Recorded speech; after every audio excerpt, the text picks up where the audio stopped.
let's talk about the Indiana Pacers. The Pacers are great, but the rest of the Eastern Conference is too, and the rest of the Eastern Conference is very, very good at the top. The Indiana Pacers are, without a doubt, awesome. Right, they're probably gonna be the 4 seed. They're technically a game behind the Knicks with 2 games left to go. It is feasible that the Pacers overtake the New York Knicks. I don't think it'll happen. The Knicks close the year with the Nets in the last game of the regular season on Sunday. The Pacers play the Cavs and the Magic. The Cavs are resting starters. They totally could win both. The Knicks play the Cavs and the Nets. Of course, the Cavs resting starters. So I imagine that both teams have a pretty good chance of finishing the year 2-0, and the Knicks would grab the 3 seed. But regardless, the Indiana Pacers are awesome. They're probably going to be the 4 seed. They could be the 3. They will have home court advantage for the first round of the playoffs. They have legitimate star power with Tyrese Halliburton and Pascal Siakam. They have a wide variety of possible scorers, a very deep bench. They have playoff experience. They made the Eastern Conference Finals just last season. The Pacers will be a threat to go deep in the postseason. Indiana, absolutely. Awesome group, awesome team, awesome franchise. Definitely has a chance to go far in the Eastern Conference playoffs and potentially even further than that. But I don't want us to forget about the strength of the East. I think a lot of times Pacers fans can kind of, and I've caught myself in this feeling a bit recently in the last few weeks, where the Pacers keep winning, right? They're 20-9 since the trade deadline. They have one of the best records of 2025. They are, of course, the 4th best team in the East in terms of record, and that includes a very, very sluggish start to the season. So the Pacers have been playing like one of the best teams in the East and one of the best teams in the entire NBA. And sometimes we get caught up in that feeling of saying the Indiana Pacers are a sleeper, they're a dark horse. They should be almost expected to win multiple rounds in the playoffs. And while I understand that idea, keep in mind that Cleveland and Boston still exist, and even New York, keep in mind that they still exist. I want to shed light on the strengths of primarily Cleveland and Boston at the very top of the East as the playoffs loom, and kind of preview the path to the NBA Finals that this hopeful 4 seed in the Indiana Pacers is potentially going to have to navigate through. More than likely, Indiana is going to have to play and knock out both in a 7-game series, Cleveland and Boston, without home court advantage, and that's just to make the NBA Finals. It is impossibly difficult to win a championship in most sports, but the NBA is absolutely one, because once you get to the playoffs, it's 7-game series. And Indiana, who would be the underdog against Cleveland or Boston, no matter what, of course, is going to have to win a 7-game series, most likely against both of them before even getting to the NBA Finals. So my point is that this season is not a failure for Indiana under most circumstances, right? If the Pacers win a first-round series, this season is exactly what we would want it to be, right? Obviously, we want the Pacers to win a championship. Obviously, we want them to sort of improve upon their Eastern Conference Finals appearance, and of course, 4-1 loss to the Celtics just last season. But in my opinion, when you look at Indiana, you see a team that is in a small market, right, in Indiana. And as much as Indiana's a great basketball state, it's a small market relative to Boston, right, or LA, or New York, somewhere like that. Obviously, Cleveland is too. This is an Indiana team with a roster that's capable of winning games in the playoffs, capable of winning series in the playoffs.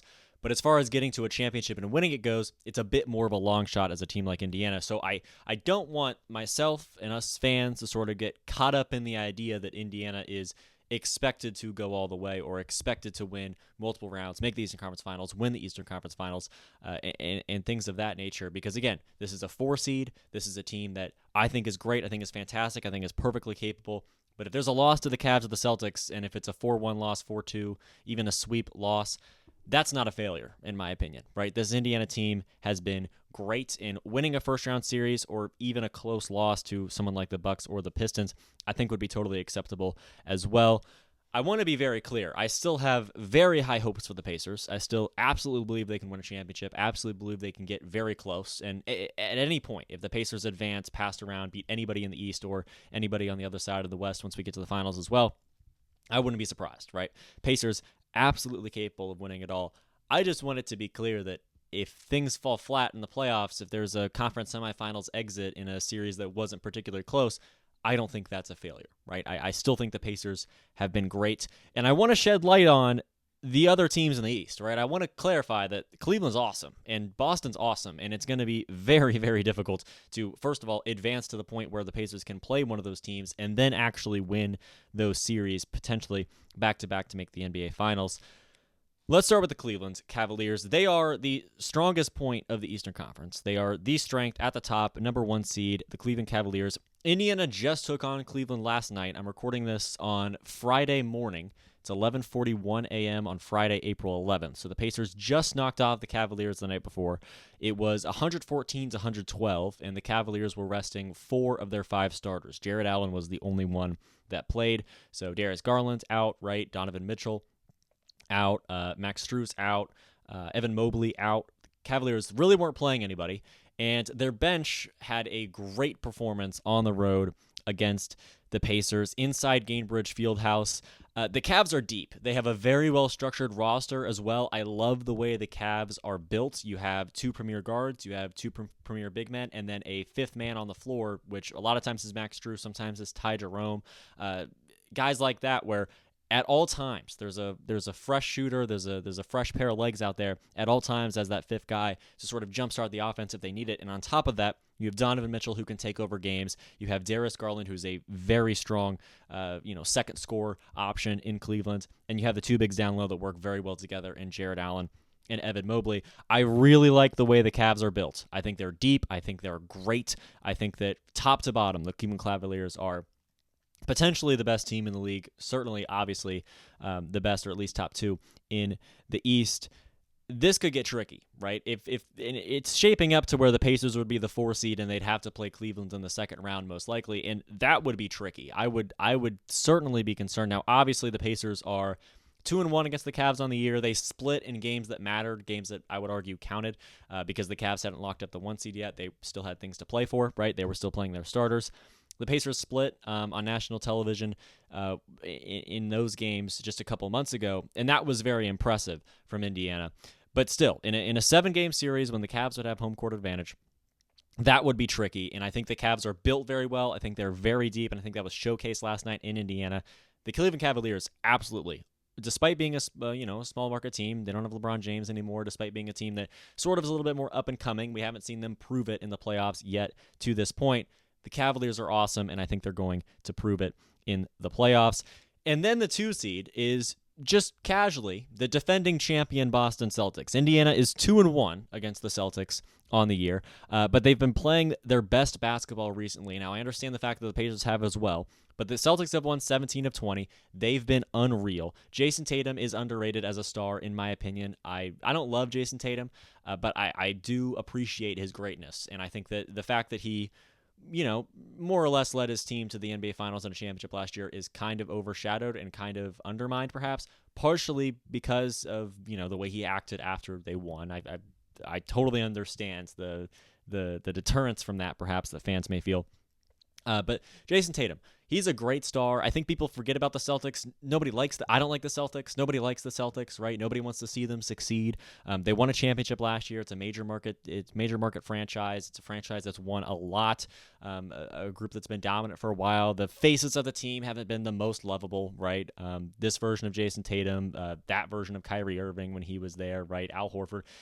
No one loves the Celtics, right? If you're not a Celtics fan, and a lot of people hate the Celtics, and I think that Jason Tatum being the figurehead of that also contributes to the fact that the Celtics are really underrated, in my opinion. I think that they're not being talked about enough nationally as a title contender as the 2 seed. The 2 seed in the East being the defending champion Boston Celtics that have won 17 out of their last 20 and have been absolutely unreal. And by the way, one of those losses was by 20 to the Magic the other night, but the Celtics were resting their starters because they wrapped up the 2 seed. So really 17 of 19 was that run for the Celtics. They have been unbeatable for over a month, right? The Boston Celtics are playing their best basketball, and yes, the Pacers are 2-1 against this team, but they played them much earlier in the year.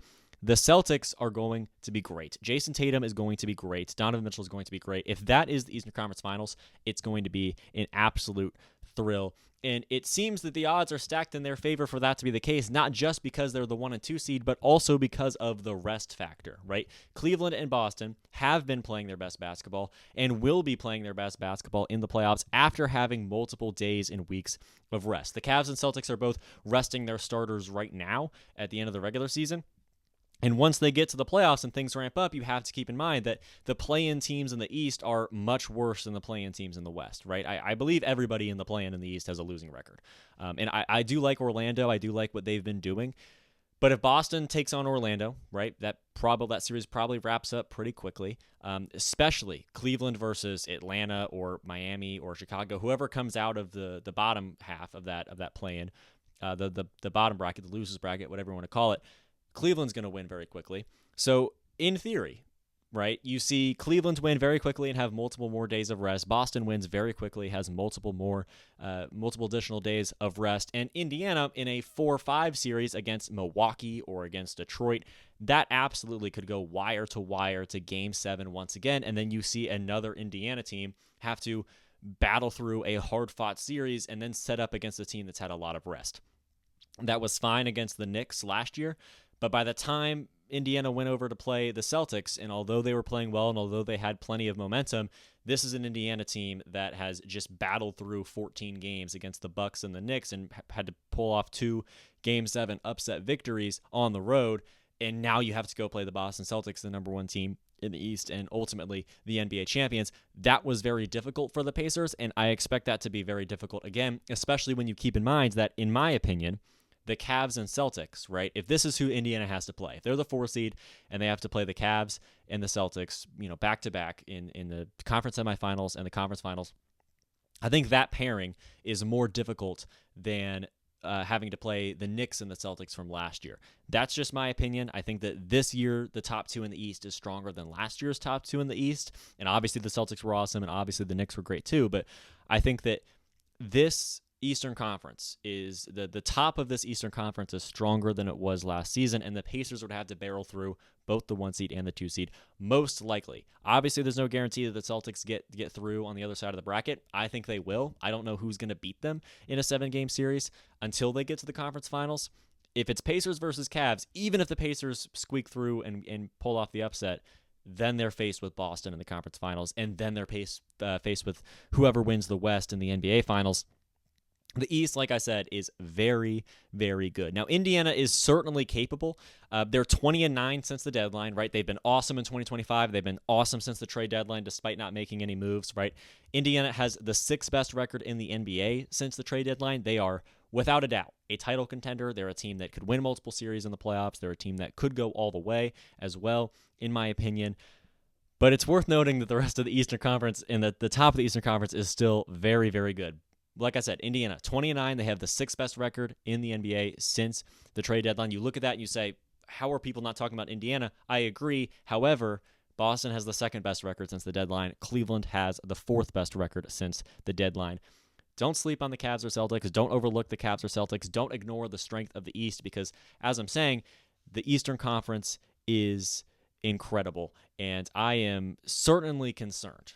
I am fearful for the Indiana Pacers as they stare down potentially the Cavs and the Celtics in the next couple series here moving forward. Obviously, they first have to get past their first-round matchup. That will probably be the Bucks. It could be the Pistons. We'll see if Damian Lillard is in the lineup for the Bucks when we get to that point in the year. But either way, the Eastern Conference is awesome. Indiana is too, but it would be a tough road to the NBA Finals for the Pacers as they get past Cleveland and Boston, and I don't want this season to be viewed as a failure if they fail to do so.